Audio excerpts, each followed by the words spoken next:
I got a question for Mr. Devin Haney. Why would you post this on Instagram?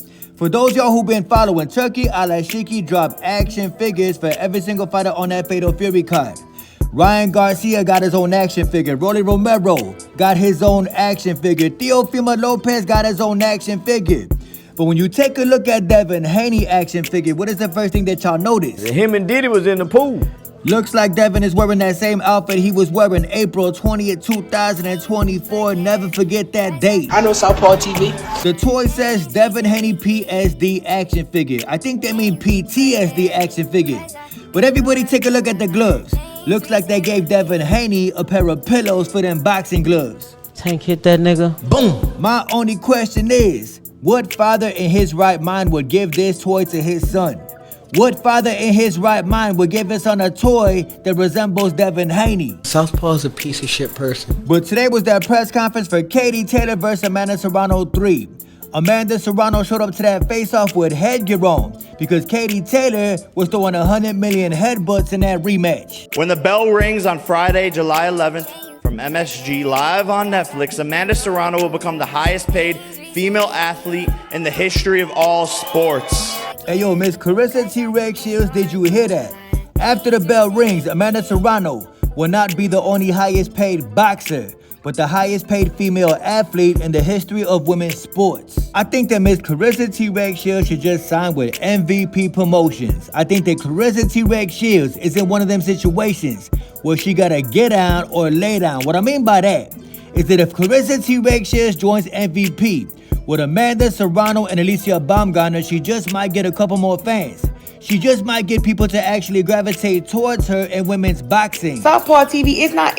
Other than that, I think it was a cool little press conference. Amanda Serrano was telling Katie Taylor, we should fight 3-minute rounds, except you scared to fight 3-minute rounds. I think it's gonna be a great night for female boxing. I'm just glad that Carissa T-Rex Shields, female boxing's biggest hater, is not gonna be on that card. And it looks like Keyshawn Davis was not scared of Edwin de Los Santos after all. It looks like Keyshawn Davis is trying to be way greater than Shakur Stevenson ever will be. Shakur Stevenson ran all 12 rounds for Edwin de Los Santos and did not give the man a rematch. But guess who is stepping up and fighting Edwin de Los Santos? Ring Magazine reported that Keyshawn Davis is set to defend his WBO lightweight title versus Edwin de Los Santos June 7th in his hometown of Norfolk, Virginia. I told y'all what I think about this situation. Sooner or later, Keyshawn Davis is going to realize that people gravitate towards him as opposed to Shakur Stevenson. People are going to become more fans of Keyshawn Davis as opposed to Shakur Stevenson. At least Keyshawn Davis want to stand there and fight.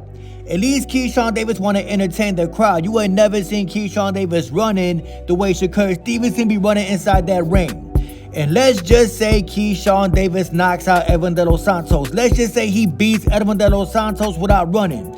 You know damn well the fans are going to want to see Keyshawn Davis fight Shakur Stevenson. Hopefully Shakur Stevenson don't run. And take a look at Jaron Ennis. The first thing I noticed was how Jaron Ennis look in this picture.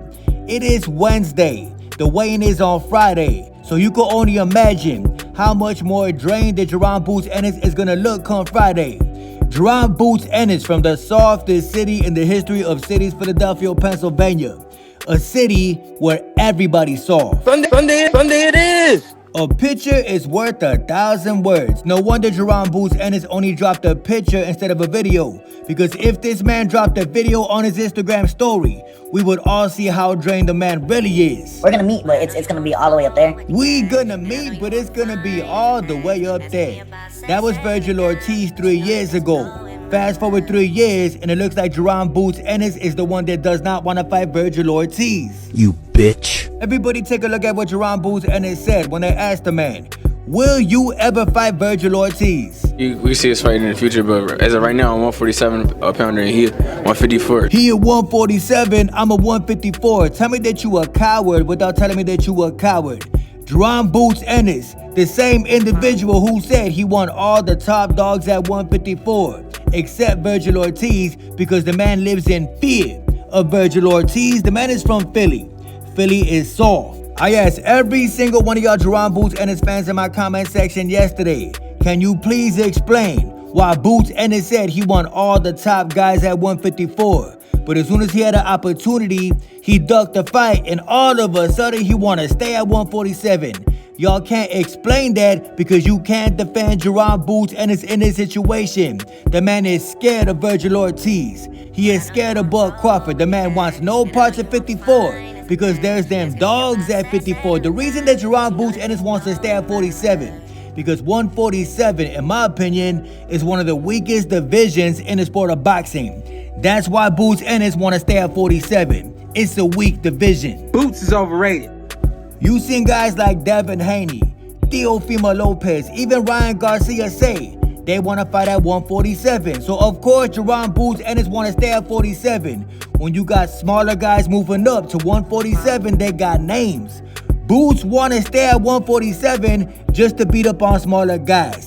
That is exactly why he look like this, and it's only Wednesday. And sometimes I think that Virgil Ortiz just be saying stuff without thinking. Sometimes I think that Virgil Ortiz don't think before he speak. Ring Magazine sat down with Virgil Ortiz. They asked the man, how do you see a fight with Jaron Davis and Shakur Stevenson? Virgil Ortiz said he think that Shakur Stevenson and Tank Davis is a 50-50 fight. And he does not understand why people don't like Shakur Stevenson's style just because he wins. Yo, Virgil Ortiz, you right, bro. Nobody want to get hit in the sport of boxing. But when you take a look at Shakur Stevenson's game, Shakur Stevenson is defense first, defense second, defense third, and defense fourth. The man got no type of arsenal. He ain't got no firepower. The man got brittle hands. The only reason he looked good in his last fight was because he fought an electrician. Shakur seen the interview and he said that's real. It's not real, bro. Everything that Virgil Ortiz said is not real. Shut that soft ass shit up. It ain't no 50-50 fight with Tank Davis and Shakur Stevenson. A fight is when somebody is actually fighting back the whole time. A fight is not when somebody is running the whole time. Shakur Stevenson would not fight Gervonta Davis. The man would run from Gervonta just to get a paycheck. And Mr. Devin Haney must like the attention because the man could have kept this to himself. Devin Haney tweeted out, I've been collecting boxing posters as of lately. Who could find this one for me? And who has a good collection I could buy from? The poster say 19 years ago today, Zab Judah fought Floyd Mayweather. Floyd Mayweather beat the brakes off Zab Judah, and then Zab Judah went on to baptize Devin Haney. That's right. Zab Judah is Devin Haney's godfather. Guarantee, wallahi, When you think about it, does this actually make sense? Can somebody like Devin Haney have a godfather? Stop talking about that. Devin Haney, nobody care about your poster collection, bro. Nobody care if you collect posters. Focus on fighting Jose Ramirez, a man that could possibly knock you out in that fight. Tank over everybody. I'm a draw. People will pay to come see me fight.